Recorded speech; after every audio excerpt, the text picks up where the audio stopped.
Hi guys, రీసెంట్గా YouTube, Instagram and ఫేస్బుక్లో బాగా వైరల్ అవుతున్న వీడియోని ఒకసారి చూద్దాం. लेकिन भारतीय जनता पार्टी को 370 सीट अवश्य देगा. అర్థం కాలేదు కదా, అడుగు. అలా క్యూట్ గా చూడు. హాయ్ గాయ్స్, మీరు చూస్తున్నారు ఫ్యాక్ట్స్ ప్రో ఛానల్.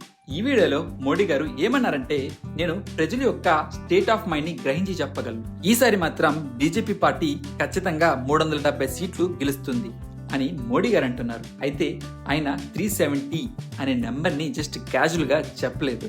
దీని వెనక ఒక పెద్ద మోటో ఉంది. మన ఇండియన్ కాన్స్టిట్యూషన్ ఆర్టికల్ 368 ప్రకారం పార్లమెంట్ హౌసెస్ లో టోటల్ సీట్స్ లో 2/3 సీట్స్ ని స్పెషల్ మెజారిటీ అంటారు. ఇప్పుడు జరగబోయే లోక్సభ ఎలక్షన్స్ లో టోటల్ సీట్స్ 545.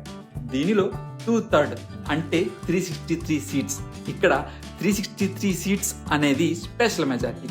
ఏ పొలిటికల్ పార్టీ అయినా స్పెషల్ మెజారిటీకి కావాల్సిన సీట్స్ లేదా అంతకన్నా ఎక్కువ సీట్స్ ని విన్ అయితే ఆర్టికల్ 368 ప్రకారం Indian constitution part 3 article 12 to 35 లో ఉన్న ఫండమెంటల్ రైట్స్ ని, పార్ట్ 4 ఆర్టికల్ 36 to 51 లో ఉన్న డైరెక్టివ్ ప్రిన్సిపల్ ఆఫ్ స్టేట్ పాలసీని మరియు పార్ట్ 4A లో ఉన్న ఫండమెంటల్ డ్యూటీస్ ని అమెండ్ చేయొచ్చు, అంటే సవరించవచ్చు.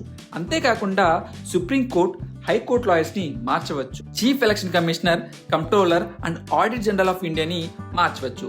అలాగే కంట్రీలో నేషనల్ ఎమర్జెన్సీని ఎక్స్టెండ్ చేయొచ్చు.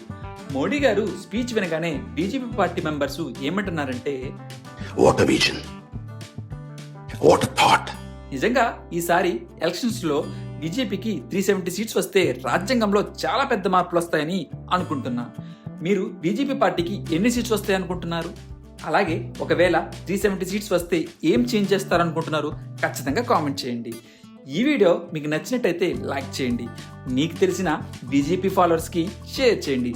చెప్పడం మర్చిపోయినాడు, సబ్స్క్రైబ్ అనే బటన్ ఉంటుంది, అది క్లిక్ చేసి వెళ్ళొచ్చుగా.